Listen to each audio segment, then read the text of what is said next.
Hi everyone, welcome back to the channel. It is time to talk about Femke Bol, and there are lots to talk about in this video. And if you guys don't already know, this is one of my top 10 favorite athletes in track and field on this channel. So let's get to it. And if you enjoyed the 400-meter hurdles, then please make sure to give this video a like so YouTube can find it. And clicking on the notification bell will tell you when a video has arrived. This race not only featured Femke Bol, but also Dalilah Muhammad, who finished last to my surprise and everyone. There is definitely something going on there with her, but I'll get to that later towards the end of this video. There were a few World Championship rematches at this event. I was impressed by this lineup of women here in Lausanne, Switzerland, and I'll start by getting them out of the way first. You had Gianna Woodruff in lane 8, who represented Panama and attended the University of Washington. She was born in California and has dual citizenship in both Panama and the US.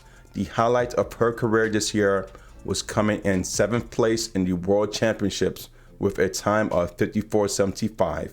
Woodruff finished 5th place at this event with a time of 54.97. Then you had Victoriya Tkachuk from Ukraine in lane 7, coming in with her personal best of 53.76 and season best of 54.24. She was the 2nd place European champion this year behind Femke Bol. Tkachuk finished 6th place with a time of 55.29. Next was Rushell Clayton with a personal and season best of 53.33 from Jamaica. She's definitely someone to keep an eye on, but she fell during the middle of the race, and there's nothing worse than falling off the hurdles or steeple because that hurts. The fall did look very painful, but she turned out to be okay after that. Clayton finished 6th place at the World Championships this year, but she did not finish this race. And then my favorite runner, Femke Bol, ran in lane 5, coming in 1st place. After this month, she will take up the mantle as the 2nd fastest lady at the hurdles this year, as she has demolished Dalilah Muhammad's time this past year. However, Dalilah still holds the 4th fastest time at 51.58, where she set at the Tokyo Games back in 2021. And Sydney Mclaughlin currently takes up the top 3 fastest times at the hurdles. And in lane 4 was Dalilah Muhammad. If you watched my previous video right here, I had my suspicions, but it would be irresponsible of me to come out with rumors, so I'll wait for her to come out with a public statement. She placed last at this event. Possibly she's sick or it's that very awkward time of the month, but regardless, she finished essentially last place with a time of 56.03. But since I favor the United States, I'd rather wait for Muhammad to come out with a public statement just to understand what happened, because this time caught everyone, including me, by surprise. And again, this video you can check out is right here. I was hoping she would place 2nd at this event. Now, she did not appear hurt, but seemed to have lost steam during the last 150 meters, which was pretty awkward to me. And this race for her was so bad that it looked embarrassing. But I'll keep an eye for any public statements that get released from her camp. And I'll come back to her later on in this video again to compare her last 5 races with Femke Bol. Next is Anna Ryzhykova. She is one of 2 runners from Ukraine. Ryzhykova recently finished with 2 silver medals from the European Championships. Her personal best is 52.96 and her season best is 54.25. Ryzhykova came in 4th place at this event with a time of 54.59. In lane 2 was Janieve Russell from Jamaica. She was a Commonwealth Games champion in the 400-meter hurdles this year, and Russell came in 2nd place with a time of 53.92.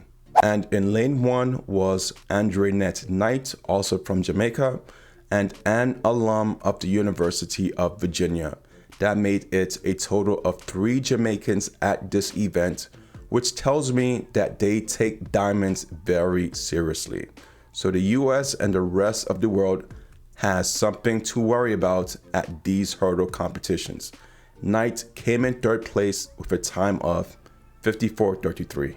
And to rank this event by Diamond League points going into the finals at Zurich, it is these top 8 ladies that have qualified to participate that I will read off. And quite sadly, this list does not include anyone from the US, so hopefully going into next year, I hope the US takes these games a bit more seriously and early for the women, as I did not know that Sydney Mclaughlin dropped out of the Monaco Games for whatever reason, and it happened so random. The top 8 Diamond League qualifiers are Anna Ryzhykova, Femke Bol, who is expected to win, followed by Victoriya Tkachuk, Janieve Russell, Rushell Clayton, and Gianna Woodruff.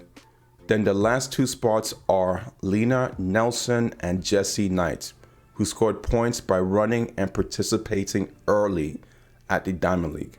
Now, I was also looking at the monetary prizes coming out of these events, and they were not that much in my personal opinion. I think what the Diamond League has to do is increase their cash incentives and prizes to make it more attractive for athletes to participate in these games, because those traveling costs adds up, especially if one lacks those attractive endorsement deals. Now, going back to Femke Bol, she has won first place in all Diamond League events this year in the 400 meter hurdles, starting in Rome with a time of 53.02, Oslo with a time of 52.61, Stockholm with a time of 52.27, and Lausanne with a time of 52.95. Stacked against Dalilah Muhammad in terms of performance, Bol is doing a lot better. Now, I went ahead and compared Dalilah Muhammad and Femke Bol's last 5 races at their respective finals. This does not take into account wind, location, and other variables. Femke has been extremely consistent running sub 53s, but Dalilah has been fluctuating since the last diamond race last year in Lausanne, coming in 4th place with a time of 54.50. And up until that time last year, she either placed 1st or 2nd. So whatever the case might be, it could be that this meet is not her favorite place. At least from these 2 meets in Lausanne, she has done extremely terrible. But you guys let me know. How would you assess Muhammad's situation right now? What would you have done in this moment? Would you have finished this race or stopped at the last 150 meters and not finished? And finally, if you like content like this, as we have reached the end of this video, more than likely you have genius level IQ and are doing extremely well in life.